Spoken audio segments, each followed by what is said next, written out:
En el año 1881, mientras Europa celebraba la era industrial, un secreto guardado durante más de 3000 años estaba a punto de salir a la luz en las arenas de Egipto.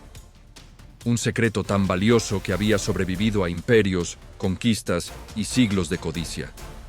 Pero lo que nadie esperaba era que este tesoro no saldría a la luz por casualidad, sino por una traición que cambiaría para siempre nuestra comprensión del antiguo Egipto. Todo comenzó cuando objetos de valor incalculable empezaron a aparecer misteriosamente en el mercado negro de antigüedades. Piezas que no deberían existir, artefactos que llevaban los nombres de faraones perdidos en la historia. Los comerciantes europeos y coleccionistas no hacían preguntas. Pagaban sumas astronómicas por estos tesoros que aparecían de la nada, como si el propio desierto los estuviera escupiendo. Pero alguien se dio cuenta de que algo extraño estaba ocurriendo. Las autoridades egipcias comenzaron a sospechar cuando notaron un patrón inquietante. Todos estos objetos provenían de la misma zona, cerca de Deir el-Bahari, junto a Luxor, la antigua Tebas, corazón del poder faraónico durante el Imperio Nuevo. Era como si una fuente inagotable de tesoros reales se hubiera abierto en secreto. Para entender la magnitud de lo que estaba por descubrirse, hay que comprender algo fundamental sobre la mentalidad egipcia antigua. Para ellos, la muerte no era el final, sino una transición hacia otra forma de existencia. Esta creencia no era simplemente una fe religiosa más, era el eje central que movía toda su civilización. Cada pirámide, cada templo, cada momia, todo estaba diseñado para garantizar la continuidad de la vida más allá de la muerte. Una idea tan poderosa que aún hoy, sin darnos cuenta, llevamos rastros de esta mentalidad en nuestro ADN cultural. Los faraones invertían décadas de sus reinados preparando sus tumbas, llenándolas de todo lo necesario para su viaje eterno. Oro, joyas, muebles, incluso comida momificada. Era su seguro de vida para la eternidad. Pero había un problema. Estas riquezas también atraían a los ladrones de tumbas, como la miel atrae a las moscas. Investigaciones de campo realizadas por equipos del Museo Egipcio de El Cairo y de universidades internacionales han documentado que el saqueo de tumbas no era una actividad ocasional en el antiguo Egipto, sino prácticamente una industria. Algunos papiros antiguos incluso registran juicios contra ladrones de tumbas, con testimonios escalofriantes de cómo profanaban los enterramientos más sagrados. Volviendo a 1881, las autoridades decidieron investigar a fondo estos misteriosos tesoros que inundaban el mercado negro.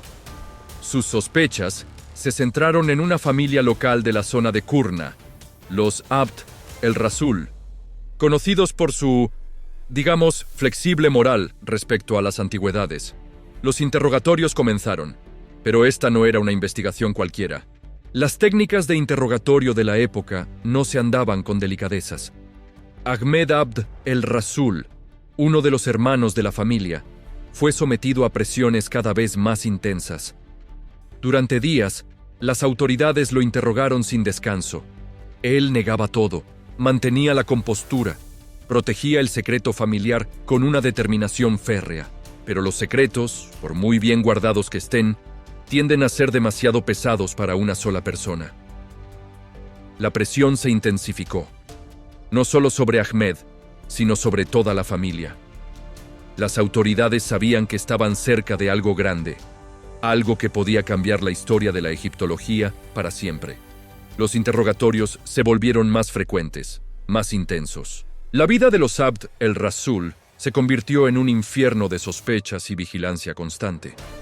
Finalmente, después de semanas de presión implacable, Mohammed Abd el-Rasul, hermano de Ahmed, no pudo soportarlo más. El peso del secreto, combinado con la presión de las autoridades, quebró su resistencia. En un momento de desesperación, decidió romper el silencio familiar que había durado más de una década. Lo que Mohammed reveló dejó boquiabiertos a los arqueólogos. El 10 de julio de 1881, Mohammed guió a las autoridades hasta un lugar que cambiaría para siempre nuestra comprensión del antiguo Egipto. No los llevó a una tumba cualquiera, ni a un templo perdido. Los condujo hasta una grieta en la roca, casi imperceptible, que se abría como una boca hambrienta en el acantilado de Deir el-Bahari. Lo que encontraron dentro desafió todas sus expectativas. Al descender por el estrecho pasaje, iluminados solo por antorchas temblorosas, los arqueólogos se adentraron en lo que parecía una cueva natural. Pero no era una cueva cualquiera, era un escondite, un refugio secreto que había permanecido oculto durante más de 3000 años. Estudios publicados en revistas especializadas, como la Revista de Estudios Egipcios, sugieren que este lugar, conocido ahora como TT-320 o Royal Cache, no fue excavado originalmente como una tumba. Era algo completamente diferente, algo que desafiaba todo lo que sabían sobre las prácticas funerarias egipcias. Conforme avanzaban por el túnel, el aire se volvía más espeso, cargado del peso de milenios. Y entonces, cuando llegaron a la cámara principal, se encontraron cara a cara con algo que ningún arqueólogo había visto jamás. Decenas de sarcófagos amontonados unos sobre otros, como en un almacén desesperado. Pero no eran sarcófagos cualquiera. Los nombres grabados en ellos helaron la sangre de los presentes. Seti I, Ramsés II, Tutmosis III, Amenhotep I. Una lista de nombres que leía como un quién es quién de la grandeza egipcia. Esto no era una tumba, era algo mucho más extraordinario y desesperado. Hay registros jeroglíficos y estratigráficos que apuntan a que lo que habían encontrado era el resultado de una operación de rescate masiva llevada a cabo por los sacerdotes del siglo XI a.C. Una operación tan secreta y arriesgada que había permanecido oculta durante 3 milenios. Para entender lo que realmente había ocurrido allí, hay que trasladarse mentalmente al final de la dinastía 20, alrededor del año 1100 a.C. Egipto atravesaba una crisis terrible. El poder central se desmoronaba, la economía colapsaba y lo peor de todo, las tumbas reales del Valle de los Reyes estaban siendo saqueadas sistemáticamente. Los sacerdotes se encontraron ante una situación desesperada. Los cuerpos de los faraones más grandes de la historia, aquellos que habían convertido a Egipto en el imperio más poderoso del mundo conocido, estaban siendo profanados por ladrones en busca de oro y joyas. Para la mentalidad egipcia, esto no era solo un robo, era una condena eterna para sus antiguos reyes. Diversos trabajos académicos y reportes de excavación coinciden en que lo que siguió fue una operación logística de proporciones épicas. Los sacerdotes, trabajando en el más absoluto secreto, comenzaron a trasladar los cuerpos de los faraones desde sus tumbas originales en el Valle de los Reyes hasta este escondite improvisado en Deir el-Bahari. Hay que entender la magnitud de esta empresa. Estamos hablando de mover no solo los cuerpos momificados, sino también los pesados sarcófagos de piedra, algunos de los cuales pesaban varias toneladas. Todo esto tenía que hacerse de noche, en secreto absoluto, por terreno montañoso y difícil. Pero los sacerdotes no tenían elección. Era esto o permitir que los cuerpos de sus antiguos reyes fueran despedazados por los saqueadores. Según arqueólogos del Consejo Supremo de Antigüedades de Egipto, los jeroglíficos encontrados en algunos de los vendajes de las momias cuentan esta historia desesperada. Los sacerdotes incluso cambiaron los vendajes de algunas momias, escribiendo nuevas inscripciones que documentaban su reentierro en este lugar secreto. La operación debió durar años. Momia tras momia, sarcófago tras sarcófago, los sacerdotes fueron trasladando a sus antiguos señores a este refugio improvisado. Ramsés II, el faraón más poderoso de la historia egipcia, acabó amontonado junto a otros reyes como cajas en un almacén. La majestuosidad de sus tumbas originales se redujo a este espacio estrecho y oscuro. Pero su plan funcionó. El secreto se mantuvo durante 3000 años, pasando de generación en generación entre las familias locales, hasta que finalmente llegó a los Abd el-Rasul, quienes durante más de una década estuvieron extrayendo objetos del cache para venderlos en el mercado negro. Lo que los arqueólogos encontraron en 1881 no era solo un tesoro arqueológico, Era la prueba física de uno de los planes de rescate más audaces de la historia antigua. 40 momias reales, incluyendo algunas de las figuras más importantes de la civilización egipcia, habían sobrevivido gracias a la desesperada determinación de unos sacerdotes que se negaron a permitir que sus reyes fueran profanados. El impacto del descubrimiento fue inmediato e internacional. De repente, el mundo tenía acceso directo a los cuerpos de faraones legendarios que hasta entonces solo existían en los textos antiguos y en la imaginación popular. Cuando las primeras momias llegaron al Museo de El Cairo, algo extraordinario ocurrió. Los trabajadores egipcios que transportaban los ataúdes reales se negaron a cobrar su salario habitual. Susurraban entre ellos que era un honor tocar las cajas que contenían a sus antiguos faraones. Este detalle, aparentemente menor, ilustra perfectamente el impacto emocional que tuvo el descubrimiento no solo en la comunidad científica, sino en todo Egipto. Pero la historia se vuelve aún más fascinante cuando analizamos las reacciones internacionales. Las noticias del hallazgo cruzaron el Mediterráneo como un reguero de pólvora. Los periódicos europeos competían por publicar las primeras imágenes de las momias reales. Era como si de repente la historia hubiera cobrado vida de manera literal. Emil Brugsch, el arqueólogo que dirigió la extracción oficial de las momias, escribió en sus memorias que nunca había experimentado una sensación tan abrumadora. Al entrar en la cámara secreta, sus manos temblaron al leer los cartuchos reales grabados en los sarcófagos. No era solo el descubrimiento arqueológico del siglo, era como encontrarse cara a cara con leyendas que habían tomado forma física. Estudios publicados en revistas especializadas, como los Anales del Servicio de Antigüedades de Egipto, revelan detalles escalofriantes sobre el estado de conservación de las momias. Después de 3 milenios en ese refugio improvisado, muchas de ellas estaban en condiciones extraordinarias. Los rostros de algunos faraones permanecían tan bien preservados que era posible distinguir sus rasgos individuales, como si simplemente estuvieran dormidos. Ramsés II, por ejemplo, conservaba aún mechones de su cabello rojizo. Seti. Primero mantenía una expresión serena en su rostro, con los ojos cerrados, como si estuviera meditando sobre los siglos que habían pasado. Tutmosis III, el gran conquistador que expandió el imperio egipcio hasta sus límites máximos, yacía envuelto en vendas que aún conservaban los aceites aromáticos aplicados por los embalsamadores hace 3000 años. Pero lo más perturbador no era su estado de conservación, sino las evidencias de violencia que algunas momias mostraban. Investigaciones de campo realizadas por equipos del Museo Egipcio de El Cairo han documentado que varios de los faraones presentaban signos de haber sido manipulados brutalmente, no por los sacerdotes que los trasladaron, sino por saqueadores anteriores que habían violado sus tumbas originales en busca de amuletos y joyas. La momia de Ramsés III, por ejemplo, tenía el cuello parcialmente separado del cuerpo. Los análisis forenses modernos sugieren que los ladrones de tumbas habían intentado arrancarle los amuletos del pecho, causando daños terribles al cuerpo momificado. Era la evidencia física de la profanación que los sacerdotes habían tratado desesperadamente de detener. Esta realidad brutal nos lleva a comprender la verdadera dimensión heroica de lo que habían hecho los sacerdotes del siglo XI a.C.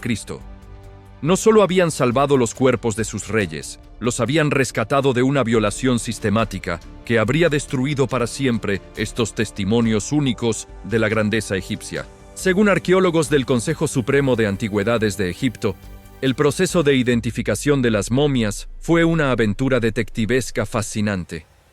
Muchos de los sarcófagos habían sido reutilizados durante el traslado secreto. Los sacerdotes, en su prisa por salvar a sus reyes, habían colocado algunas momias en ataúdes que originalmente pertenecían a otros faraones o incluso a nobles de menor rango. Esto creó un rompecabezas arqueológico extraordinario. Los investigadores tenían que cotejar los textos jeroglíficos de los vendajes, las inscripciones de los sarcófagos y las características físicas de cada momia para determinar la identidad real de cada faraón. Era como resolver un puzzle de 3000 años de antigüedad donde las piezas habían sido deliberadamente mezcladas. El caso más complicado fue el de Tutmosis I. Su momia aparecía en un sarcófago que no le correspondía, envuelta en vendajes que llevaban el nombre de otro faraón y con amuletos que claramente habían sido añadidos durante el proceso de remomificación llevado a cabo por los sacerdotes. Los investigadores tardaron décadas en confirmar su identidad real.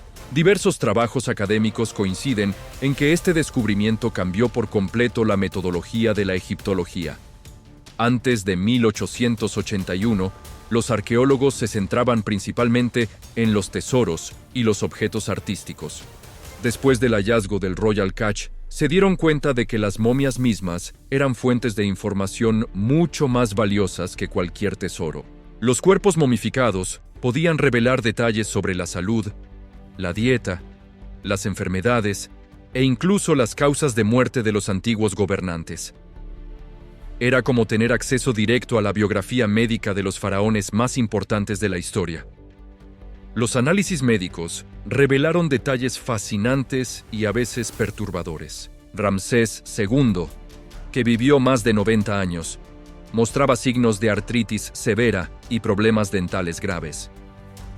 Amenhotep I había sufrido múltiples fracturas en vida, posiblemente por accidentes de caza o batalla. Tutmosis III, a pesar de su reputación como gran guerrero, era sorprendentemente pequeño de estatura, midiendo apenas 1,60 m. Pero el descubrimiento más impactante llegaría años después, cuando las técnicas forenses modernas permitieron analizar las momias con mayor detalle. Algunos egiptólogos, basándose en dataciones por radiocarbono y análisis cerámico, propusieron teorías revolucionarias sobre las circunstancias de muerte de varios faraones. La evidencia sugería que algunos de los reyes habían muerto de forma violenta, posiblemente asesinados en conspiraciones palaciegas. Las heridas encontradas en sus cuerpos coincidían con las descripciones de traiciones y golpes de estado mencionados en algunos textos antiguos, que hasta entonces se consideraban meras leyendas. El impacto cultural del descubrimiento fue igualmente extraordinario. De repente, los antiguos faraones dejaron de ser figuras míticas para convertirse en personas reales, con rostros reconocibles y historias médicas documentadas. Los museos de todo el mundo competían por exhibir estas momias reales, conscientes del poder de atracción que tenían sobre el público. La fascinación popular por las momias egipcias, que persiste hasta hoy, tiene su origen directo en este descubrimiento de 1881. Era la primera vez en la historia moderna que la humanidad podía contemplar directamente los rostros de gobernantes que habían vivido hace más de 3 milenios. Sin embargo, el descubrimiento también planteó dilemas éticos que siguen siendo relevantes en la actualidad. Hay registros jeroglíficos que indican claramente que los antiguos egipcios creían que perturbar el descanso eterno de las momias podía tener consecuencias terribles, no solo para los profanadores, sino para toda la humanidad. Curiosamente, varios de los arqueólogos y trabajadores que participaron en la extracción de las momias experimentaron una serie de accidentes y enfermedades inexplicables en los meses siguientes al descubrimiento. Aunque la ciencia moderna descarta cualquier explicación sobrenatural, estos incidentes alimentaron las leyendas sobre las maldiciones faraónicas que perduran hasta hoy. La familia Abd el-Rasul, por su parte, vivió el resto de sus vidas marcada por la traición de Mohamed. La comunidad local los vio con una mezcla de admiración y desconfianza. Habían revelado el secreto más grande de la región, pero también habían roto un juramento que se había mantenido durante generaciones. El Royal Cache de Deir el-Bahari sigue siendo, más de 140 años después, uno de los descubrimientos arqueológicos más importantes de todos los tiempos. No solo por el valor intrínseco de las momias encontradas, sino por lo que reveló sobre la capacidad humana para proteger la memoria y la dignidad, incluso en las circunstancias más desesperadas. Los sacerdotes que organizaron aquella operación de rescate nocturna jamás imaginaron que su acto de valor sería descubierto siglos después. Creían que estaban salvando a sus reyes para la eternidad, sin saber que en realidad los estaban preservando para que nosotros, 3000 años después, pudiéramos contemplar directamente los rostros de la grandeza antigua. Y así, una traición en el siglo XIX reveló un acto de lealtad del siglo XI a.C., conectando de manera extraordinaria el pasado más remoto con nuestro presente, recordándonos que algunas historias trascienden los milenios para tocarnos directamente el alma. Pero la historia que estás a punto de escuchar no termina con el descubrimiento de las momias reales. Lo que ocurrió después cambió por completo nuestra comprensión sobre el antiguo Egipto y reveló secretos aún más profundos que habían permanecido ocultos durante milenios. Los meses siguientes al descubrimiento trajeron revelaciones que nadie había anticipado. Cuando los investigadores comenzaron a examinar minuciosamente cada rincón del escondite secreto, encontraron algo que desafió todas sus expectativas. Objetos que no deberían estar allí. Artefactos que contaban una historia completamente diferente a la que habían imaginado. Entre los sarcófagos reales, ocultos bajo capas de polvo milenario, aparecieron papiros enrollados que los sacerdotes habían dejado como testimonio de su desesperada misión. Estos documentos, escritos en hierático, la escritura cursiva de los escribas egipcios, narraban con detalle escalofriante los últimos días del poder faraónico en Tebas.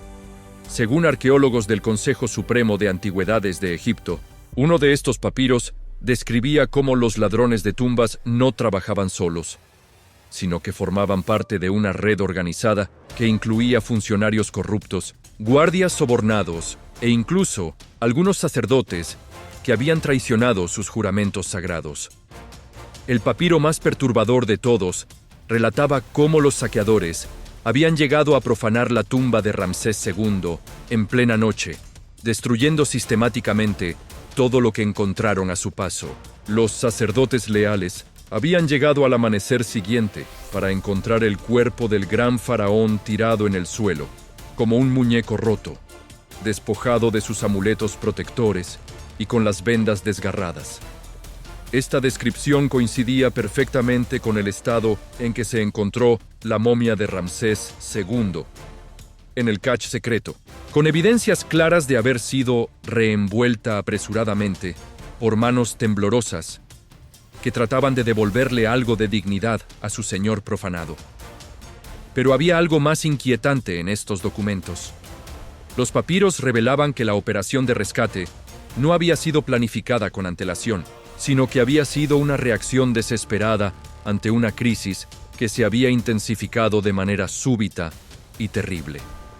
En cuestión de semanas, las tumbas más sagradas del Valle de los Reyes habían sido violadas una tras otra, como si alguien estuviera dirigiendo una campaña sistemática de destrucción.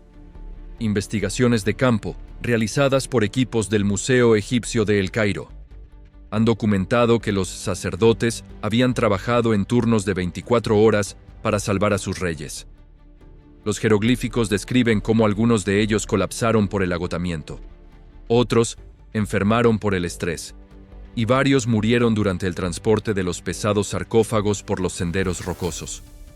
El sumo sacerdote Jerihor, quien dirigió personalmente la operación, escribió en uno de sus informes que habían perdido a 3 hombres cuando el sarcófago de granito de Tutmosis II se deslizó por una pendiente durante una noche especialmente oscura. Sus cuerpos fueron sepultados apresuradamente en una tumba menor, sacrificados en nombre de la misión sagrada que estaban cumpliendo. Estudios publicados en revistas especializadas sugieren que esta operación de rescate masiva no fue un caso aislado.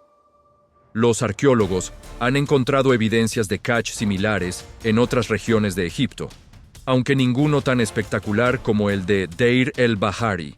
Parece que durante el colapso del Imperio Nuevo, sacerdotes de todo el país organizaron operaciones similares para proteger los restos de sus antiguos señores. Pero lo más fascinante de todo era la organización logística que habían desarrollado.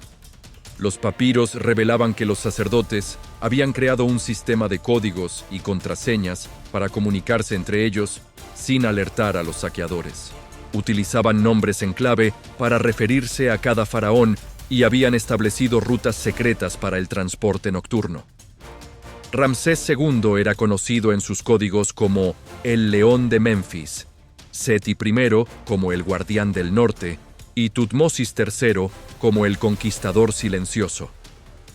Estos nombres aparecían garabateados en las paredes del Kach, como una lista de tareas pendientes en una misión imposible. Los documentos también revelaron detalles íntimos sobre el estado emocional de los sacerdotes durante aquellos días terribles. Algunos escribieron cartas a sus familias explicando que podrían no regresar jamás, que estaban arriesgando sus vidas por un deber que trascendía cualquier consideración personal.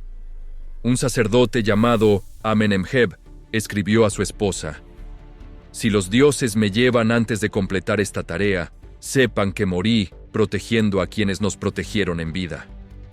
Diversos trabajos académicos coinciden en que el cache de Deir el-Bahari no fue solo un escondite, sino una especie de templo subterráneo improvisado. Los sacerdotes habían organizado los sarcófagos siguiendo un orden ritual específico, colocando a los faraones más antiguos en el fondo y a los más recientes cerca de la entrada, como si estuvieran recreando una dinastía eterna en aquel espacio estrecho y oscuro. Incluso habían intentado recrear algunos de los rituales funerarios originales. Entre las momias se encontraron pequeños altares improvisados con restos de incienso quemado, evidencia de que los sacerdotes habían celebrado ceremonias religiosas en honor a sus reyes trasladados, tratando de mantener viva la conexión espiritual que se había roto con la profanación de sus tumbas originales. Hay registros jeroglíficos que apuntan a que algunos sacerdotes se quedaron viviendo cerca del cache durante años, convirtiéndose en guardianes permanentes del secreto. Construyeron pequeñas viviendas en cuevas cercanas y se turnaban para vigilar el escondite las 24 horas del día. Habían jurado que ningún ladrón volvería a tocar a sus faraones mientras ellos tuvieran vida. La versión tradicional cuenta que estos sacerdotes guardianes desarrollaron rituales específicos para comunicarse con las almas de los faraones, pidiendo perdón por haber perturbado su descanso eterno y explicando las razones desesperadas que los habían llevado a tomar esa decisión. Científicamente no hay consenso sobre estas prácticas, pero los objetos rituales encontrados en el Kach sugieren que efectivamente realizaron ceremonias complejas durante décadas. Pero el descubrimiento más perturbador llegaría cuando los investigadores analizaron los últimos papiros dejados por los sacerdotes. Algunos egiptólogos, basándose en dataciones por radiocarbono, proponen que el último documento fue escrito casi 100 años después de la operación original de rescate, lo que significa que el secreto fue mantenido activamente durante al menos 4 generaciones. Este último papiro, escrito con una caligrafía temblorosa que sugiere edad avanzada, contenía una profecía escalofriante.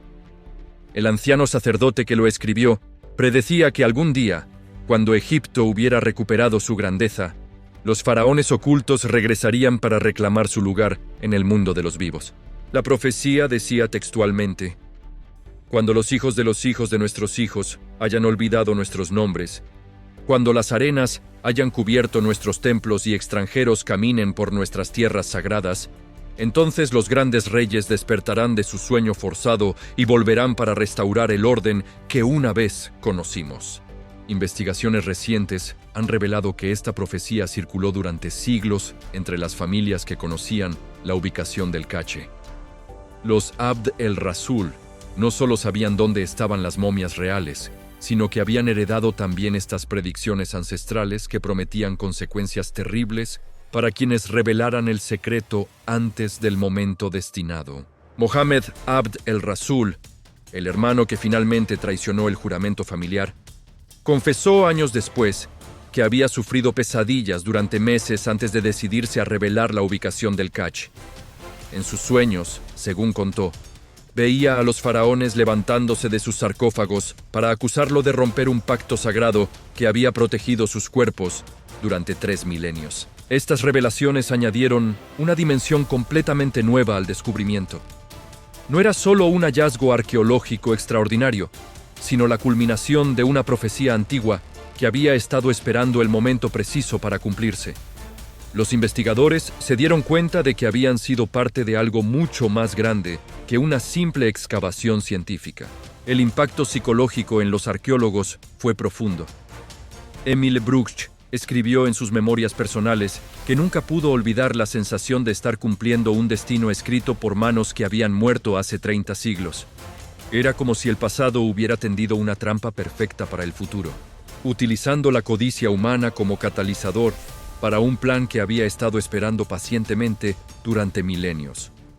Los descendientes de la familia Abd el-Rasul continuaron viviendo en la zona durante décadas, pero nunca pudieron escapar completamente del peso de lo que habían revelado. Los lugareños los miraban con una mezcla de respeto y temor, conscientes de que habían sido los instrumentos del destino en un drama cósmico que trascendía las fronteras de la vida y la muerte.